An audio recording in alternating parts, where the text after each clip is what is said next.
월요일 새벽 예배를 하나님 앞에 올려드리겠습니다. 골로새서 2장 20절에서 23절입니다. 너희가 세상의 초동학문에서 그리스도와 함께 죽었거든 어찌하여 세상에 사는 것과 같이 규례에 순종하느냐. 곧 붙잡지도 말고 맛보지도 말고 만지지도 말라 하는 것이니 이 모든 것은 한때에 쓰이고는 없어지리라. 사람의 명령과 가르침을 따르느냐. 이런 것들은 자의적 숭배와 겸손과 몸을 괴롭게 하는 데는 지혜 있는 모양이나 오직 육체에 따르는 것을 금하는 데는 조금도 유익이 없느니라. 교회가 바른 교훈을 하는가, 그리고 이단 교훈인가 식별하는 가장 중요한 기준은 예수님에 대해서 어떻게 말하는가입니다. 왜냐하면 하나님을 하나님 되게 하는 모든 성품이 예수님 안에 한 가지도 빠짐없이 충만하게 들어있기 때문입니다. 그래서 교회는 언제나 예수께 뿌리를 받고 믿음에 견고하게 서서 생활해야 하고 언제나 예수가 중심이 되어야 합니다. 그런데 그 예수 외에 우리의 노력과 수고와 자격 같은 것을 더해야 하나님께 복을 받고 구원을 얻고 그분의 백성이 된다라고 한다면 잘못된 가르침입니다. 예수 안에 모든 충만이 다 있기 때문입니다. 이 외에도 거짓 교훈의 율법주의가 있었습니다. 절기와 날을 중요하게 여기고 율법적인 삶을 살도록 하는 것도 잘못된 가르침이었습니다. 사실 율법주의는 우리같이 죄성을 가진 사람들에게는 너무나도 매력적입니다. 율법을 잘 지켜 살면 신앙생활을 잘하는 것처럼 보이기 때문입니다. 어쩌면 우리는 우리의 부패한 종교적 본성이 율법과 규례를 잘 지키고 신을 잘 섬겼다고 스스로 위로하면서 자기 마음껏 살도록 돕는 종교를 좋아하는 줄 모르겠습니다. 그래서 20절에서 이단의 모습을 이렇게 표현합니다. 너희가 세상의 초동 학문에서 그리스도와 함께 죽었거든 어찌하여 세상에 사는 것 같이 규례에 순종하느냐. 거짓 교사들은 하나님께 사랑을 받고 복과 은혜를 얻으려면 자신들이 정한 규례를 따라 살아야 한다고 가르쳤습니다. 반면에 성도는 아무 자격이나 조건도 없이 하나님의 은혜를 먼저 받은 사람들로서 감사와 순종과 찬양과 즐거움을 가지고 규례를 순종하게 됩니다. 성도는 더 많은 것을 얻기 위한 것이 아니라 이미 많은 것을 받았기 때문에 감사하는 마음으로 기쁘게 순종할 수 있는 것이죠. 모름지기 성도란 은혜를 받는 백성으로서 은혜에 걸맞게 살려고 결심하여 규례를 따르는 자를 말하고 있습니다.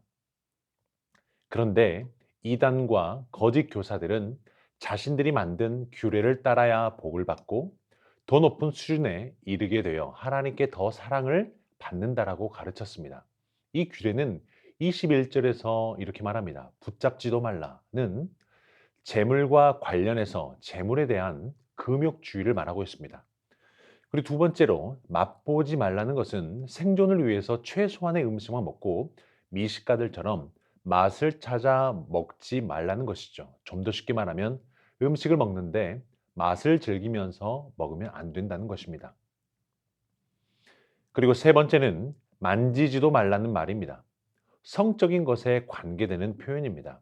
이성은 생각도 하지 말고 손도 대지 말고 결혼도 하지 말라고 가르치는 것이죠. 사실 기독교는 금욕을 가르치는 게 아니라 절제를 가르치는 것을 우리는 잊지 말아야 합니다. 금욕과 절제를 우리는 잘 구별해야 되겠죠. 이에 대해서 성경적인 대안을 22절에서 이렇게 말합니다. 이 모든 것은 한때 쓰이고는 없어지리라. 사람의 명령과 가르침을 따르느냐. 돈, 맛보는 것, 이성을 사랑하고 서로 좋아하는 것 등은 한때 쓰고 없어지는 것이라고 말을 합니다. 이 모든 것은 영원한 것이 아니라는 것이죠. 지금 시간이 긴 것 같아도 금방 지나갑니다. 그런데 거짓 교사들은 잠시 한때 쓰고 없어질 것을 가지고 우리를 종으로 삼으려고 합니다. 우리 주님은 우리를 위하여 십자가에 달리시고 보혈을 흘리심으로 우리를 송사하고 정죄하며 죄를 열거해 모든 선언문을 했던 것들을 다 지우셨죠. 그리고 주께서 모든 선언문을 작성하는 근원이 되었던 법을 십자가에 못 박아서 폐기시켰습니다. 결국 아무것도 우리를 정죄할 수 없게 되었습니다. 그리고 주님은 이 땅에서 잠시 쓰이는 것들을 가지고 영원한 하늘의 보화를 쌓고 사람들의 필요를 공급하고 하나님을 영화롭게 함으로 쇠하지 않는 영원한 것을 위하여 살기를 원하십니다.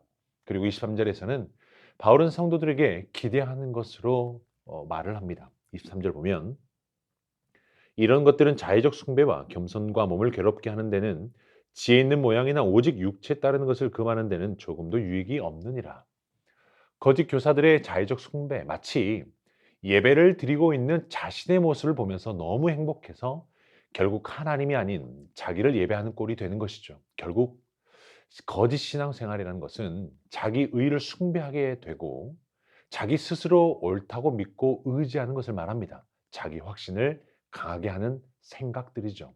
하지만 복음은 죄를 거슬러서 이겨내는 거룩한 삶을 가능하게 하는 길은 오직 하나밖에 없다고 말합니다. 예수를 믿고 예수와 함께 죽고 예수와 함께 다시 사는 믿음이 참된 믿음이라고 말하는 것이죠. 복음은 이 세상에서 예수를 믿어 받는 복을 가르치지만 그것이 궁극적인 목적이 아닙니다. 예수를 믿어서 죄를 이기고 거룩하고 성결한 하나님의 백성으로 이 땅에서 드러내는 것이 복음의 핵심 가치와 목표입니다. 성도는 죄를 이기고 죄와 싸워 이겨내고 선을 행하는 하나님의 백성입니다. 사랑하는 성도님들, 복음의 부요함과 진리의 풍성함, 그리고 예수 그리스도께서 주신 복음이 여러분의 삶을 풍성하게 하고 참된 자유와 평안함을 주기를 주의 이름으로 축원합니다. 거짓 교훈과 육체적 소유, 그리고 죄를 거스르는 거룩한 삶을 가능하게 하는 복음의 풍성함이 여러분의 오늘의 삶과 남은 여생의 길이 되어지기를 주의 이름으로 축원합니다. 우리 말씀 붙들고 함께 기도하겠습니다. 하나님, 하나님의 뜻을 따라 사는 삶, 예수 그리스도로 부요함과 진리의 풍성함을 누리는 삶이 되게 하옵소서. 거짓 교훈과 자의적 숭배와 육체적 소욕을 따라 사는 우리의 모습을 버리고 예수 그리스도의 삶을 따라 살아가는 은혜를 주옵소서. 합심하여 기도합니다.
나라와 열방을 위해서 기도합니다. 이 나라가 하나님을 인정하지 않고 의지하지 않으며 우상을 숭배하고 음란과 타락과 부정부패가 만연한 이 땅의 모든 죄악을 용서하여 주옵소서.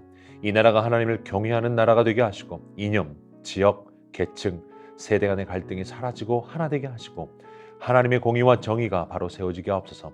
포괄적 차별금지법과 같은 비성경적 법률이 제정되지 않고 위정자들이 하나님의 긍휼과 사랑을 힘입어 올바른 판단과 지혜로 나라를 이끌게 하옵소서. 합심하여 기도합니다.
교회를 위해서 기도하실 때 광주 세수교회가 2022년에는 하나님의 부흥을 경험하고 회복을 누림으로 다시 비상하는 은혜를 허락하옵소서. 2022년 부서와 기관을 섬길 동역자를 보내주시고 각자의 은사와 부르심대로 주의 몸된 교회를 온전히 세워가게 하옵소서. 하나님의 뜻이 하늘에서 이루어진 것 같이 교회 가운데 이루어지게 하시고 광주 세수교회가 하나님의 말씀과 하나님의 선하신 가운데 행하게 하옵소서. 합심하여 기도합니다.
우리 선교사님과 환우를 위해서 기도합니다. 캄보디아 조학현, 정승원 선교사님을 위해서 기도합니다. 12월에 성탄 행사들 통해 새로운 이웃들과 학생들에게 성탄의 복음이 증거되는 기회가 되게 하옵소서. 드림센터 사역이 더욱 든든히 서가고 새해 사역 계획에 지혜를 허락하여 주옵소서. 추명호 성도님, 그리고 한상규 지사님, 임종채 지사님, 김민혁 형제님, 김평수 지사님, 김인혜 지사님, 김영자 권사님, 김찬준 지사님, 정승우 권사님, 김봉남 권사님, 조금열 지사님, 안행순 지사님, 최혁기 성도님, 정성혜 지사님의 어머님, 김광순 지사님, 이길대 지사님, 박문천 지사님을 위해서 합심하여 기도하겠습니다.